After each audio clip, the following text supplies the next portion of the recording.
Hello all, welcome to my channel we can heal. तो आज general बात करते हैं। शायद मैंने मेंशन किया, पर हर रिलेशन में there is one dominant and there is one submissive. मतलब हर रिलेशनशिप में ऐसा होगा कि एक जना की सुनी जाती है और एक जना सुनता है या ओबे करता है। May it be friends, may it be mother and kid, father and kid, may it be you and your parents, you and your in-laws, or you and anybody else, maybe employees, colleagues, anywhere. There'll be someone who will be more dedicated to the relation, and there'll be someone who will just need that relation or use that relation. Not exactly, पर शायद उसको इतनी ज़रूरत नहीं है जितने अगले को है, राइट? तो क्या करें?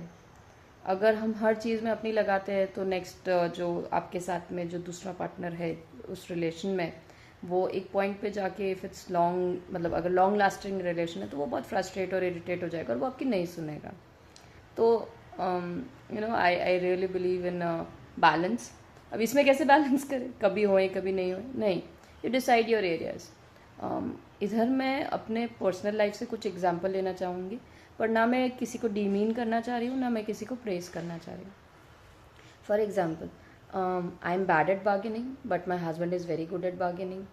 Then he is a frugal person, and so when we commute, he decides the mode of transport, or how we are going to commute basically, यहाँ से कैसे जाएंगे, कौन से ट्रांसपोर्ट से जाएंगे, and I let him decide because I have no issues also, and also it doesn't cause a strain between the relation.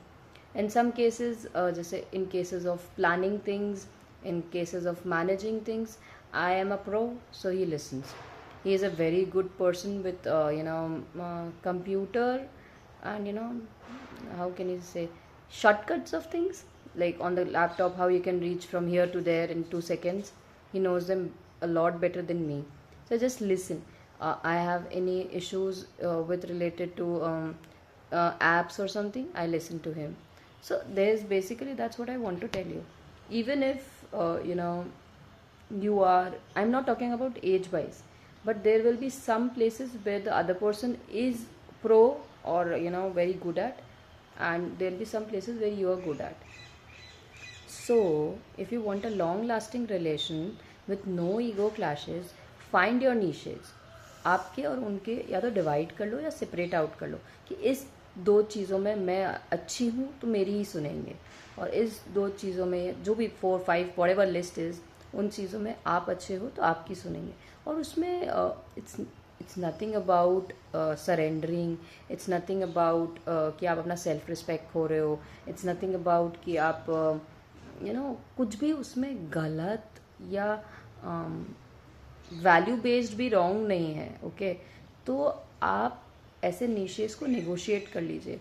अगर आपका लॉन्ग रिलेशन है, like with your in-laws, like with your parents, like with your siblings, with your partner, with your kids, तो ऐसे niches decide कर लीजिए बैठ के, क्योंकि it will actually यहाँ जो टेंशन होती है ना, वो बहुत कम कर देते हैं और आपकी स्पेसेस डिवाइड और डिसाइड कर देते हैं.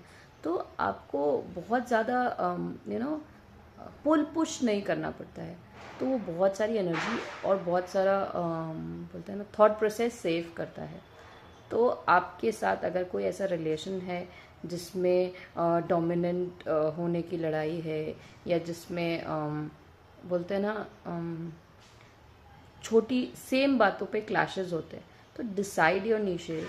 अगर जैसे लेट्स सपोज खाने का कुकिंग एरिया है, okay, so you both have a war on this, so decide alternate days, decide your menu, decide something where you can negotiate.